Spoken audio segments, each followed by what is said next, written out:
சூர்யா நடிப்பில் வெளிவந்திருக்கிற விஸ்வநாதன் சன்ஸ் படம் எப்படி இருக்குன்னு பார்த்துடலாம் வாங்க. எப்பவும் போல டிக்கெட்டை புக் பண்ணேன், டீ குடிச்சேன், பஸ்ல போனேன், கார்ல போனேன் அப்படின்னு சொல்லக்கூடாது அப்படின்னு தான் தோணுது. இருந்தாலும் ஸ்டார்ட் அப் பாயிண்ட் தேவைப்படுது அப்படிங்கறதுனால ஒரு 10 செகண்ட்குள்ள சொல்லி முடிச்சிருந்தேன். கோப்படாம கேட்டுக்கோங்க. விஸ்வநாதன் அண்ட் சன்ஸ் படமும் ரிலீஸ் ஆயிருச்சு, ரிவ்யூவும் நல்லாவே வந்திருந்தது அப்படிங்கறதுனால எனக்கு என்னோட ஃப்ரெண்டுக்கும் சேர்த்து டிக்கெட்டை போட்டுடலாம் அப்படின்ட்டு ஈவினிங் ஒர்க் முடிஞ்சு வந்ததுக்கு அப்புறம் நேரா தியேட்டருக்கு கிளம்பியாச்சு.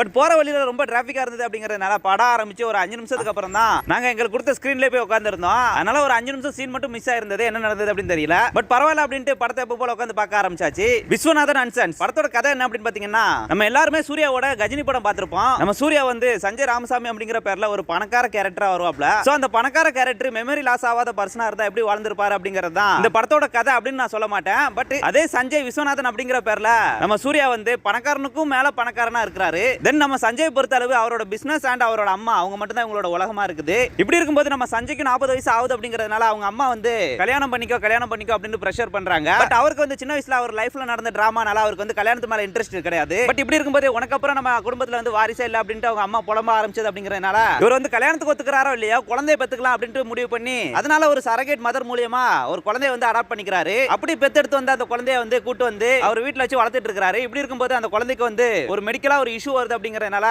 அதை கியூர் பண்றதுக்கு இந்த குழந்தையோட அம்மா வேணும் அப்படிங்கறாங்க. அதனால இந்த குழந்தையை பெத்து கொடுத்த அந்த அம்மா வந்து பிரச்சனை சொல்லி உங்க வீட்டுக்கு கூட்டு வந்ததுக்கு அப்புறம் என்ன நடந்தது இவரோட லைஃப்ல அப்படிங்கறத இந்த படத்தோட மீதி கதை. இப்படி சுவாரஸ்யமா இருக்கு இந்த கதையில. நல்ல ஒரு எங்கேஜிங்காவும் நல்ல ஒரு காமெடியாவும் ஸ்கிரீன் பிளே இருந்தது சூப்பராவே.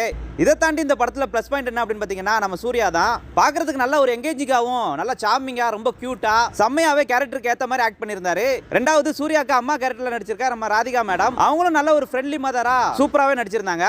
மூணாவது எடுத்துக்கிட்டீங்க அப்படின்னா படத்துல ஹீரோனா நடிச்சிருக்கா நம்ம மமிதா பைஜு தான். ரீசன்ட் டைமிங்ல ஒரு இரிட்டேட்டிங் ஹீரோயினா எனக்கு இவங்க தான். பட் இந்த படத்துல வந்து நல்ல ஒரு சட்டில்டான பெர்ஃபார்மன்ஸ் கொடுத்திருந்தாங்க. அது எனக்கு ரொம்ப பிடிச்சிருந்தது. பட் இருந்தாலும் ஒரு சில இடங்கள்ல இரிட்டேட்டிங்கா தான் இருந்தது.